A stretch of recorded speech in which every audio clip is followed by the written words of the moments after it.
Protection of Pupil Rights Amendment, PPRA. Wait, hold on one second. We got another one in here. Utah FERPA. We're going to talk about two laws that protect student privacy by limiting what sensitive information a school can collect from students. The first one, the Protection of Pupil Rights Amendment, or PPRA, is a federal law. The second one, Utah FERPA, which builds upon certain requirements of PPRA, is a state law.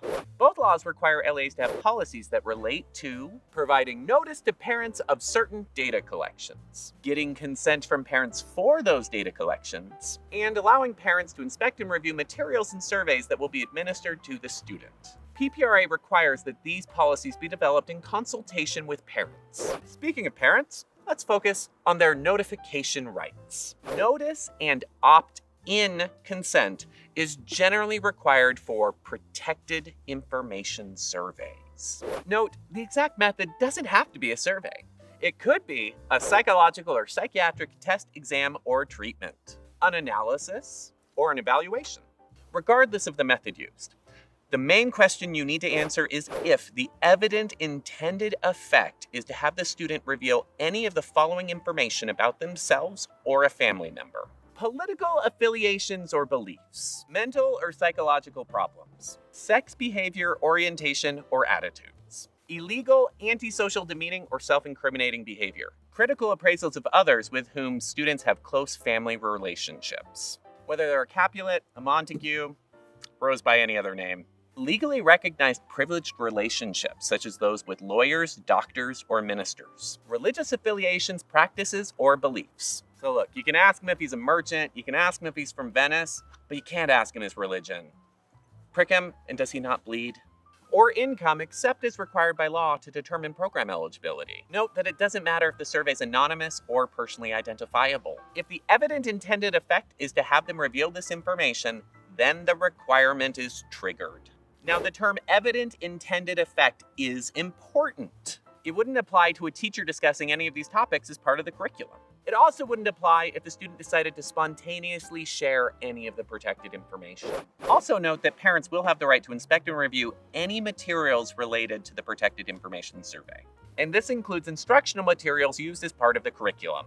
Utah law specifies that you need to provide the URL of the survey so that the parent can go online and inspect it. There are some important exceptions to the opt-in consent rule. In these cases, prior notice and the opportunity to opt out are all that's required. Protected information survey is part of a suicide prevention program as described in this state code, or if the protected information survey is administered by USBE, for any non-emergency physically invasive exam required as a condition of attendance. Note that you're probably never going to trigger this requirement. Hearing, vision, scoliosis screenings, or any screening permitted or required by Utah law is fine. You also have to provide notice anytime the data collected in a survey will be marketed or sold by a third party. It's also called a marketing survey. Once you have your policies, you need to provide notice to parents. This notice of their rights should be provided to parents annually. We have a model document that you can use to meet the requirements of PPRA. Now, if you're not going to give any notice that triggers PPRA, this will be the only notice you need to give. What you should do then is at the beginning of the year, notify parents of any surveys you're aware of. If other surveys come up throughout the year, you can notify them of it then. Note that PPRA requires that this notice be given directly to parents. This could be handing it to them, mailing it to them, or using email. Utah law specifies that this notice needs to be given at least 2 weeks before the protected information survey is administered. If you're in a rush and can't wait that long, parents can waive the 2-week requirement. For the consent to be considered valid, your notice must contain the following information: the information you're going to collect, the purpose of the collection, the means by which the records will be obtained, examined, and reviewed, the individuals that will have access to the information after it's collected, and finally, the method by which the parent or student may be granted access to inspect and review the information collected. One general exception to all of this is any situation in which you reasonably believe that there is a threat to the well-being of the student or others. In this case, you must notify the parent or law enforcement without delay.